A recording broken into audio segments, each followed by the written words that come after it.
Fadil était un jeune étudiant brillant et ambitieux. Originaire d'un petit village du grand nord du pays, il avait déménagé à la capitale pour poursuivre ses études universitaires. La vie en ville était difficile et remplie de défis, mais Fadil restait déterminé à réussir et à améliorer sa situation.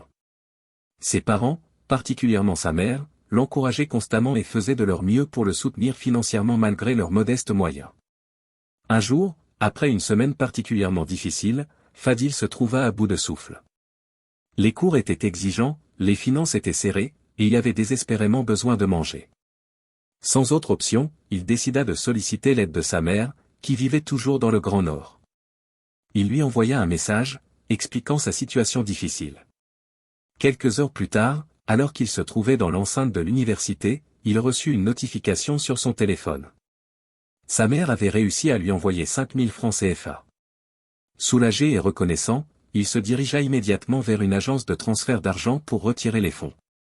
Après avoir retiré l'argent, Fadil prit un taxi-moto pour rentrer chez lui rapidement. Il voulait utiliser l'argent pour acheter des provisions et préparer un bon repas. Arrivé à sa destination, il mit la main dans sa poche pour payer le chauffeur. À son grand désarroi, il ne retrouva que les 300 francs qu'il avait auparavant. Il vérifia frénétiquement ses poches, son sac, mais les 5000 francs avaient disparu. Il se rappela vaguement avoir entendu quelque chose tomber pendant le trajet, mais il n'y avait pas prêté attention. Déboussolé et mortifié, Fadil paya le chauffeur avec les 100 francs qu'il avait et utilisa les 200 francs restants pour acheter un peu d'huile afin de préparer des haricots, un repas simple mais nourrissant.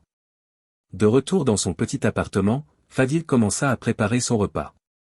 Il se sentait abattu par la perte de l'argent, mais il essayait de rester positif.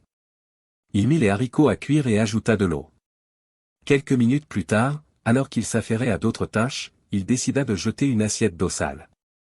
Mais, dans sa confusion et son épuisement, il prit par erreur l'assiette contenant l'huile qu'il venait d'acheter et la jeta.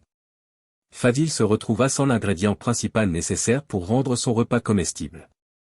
Désespéré et affamé, il s'assit sur une chaise, les mains dans les cheveux, essayant de comprendre comment les choses avaient pu tourner si mal.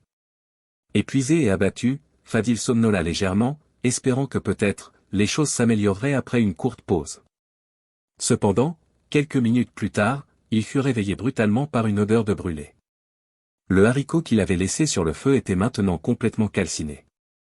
Fadil courut vers la cuisine, mais c'était trop tard. La casserole était ruinée, et tout le haricot était brûlé au point de ne plus être comestible. Il sentit les larmes monter, mais il les retint. Assis à la table de sa cuisine, entouré de fumée et d'odeur de brûlé, Fadil réalisa que le malheur, en effet, ne venait jamais seul. Cette journée désastreuse marqua un tournant pour Fadil.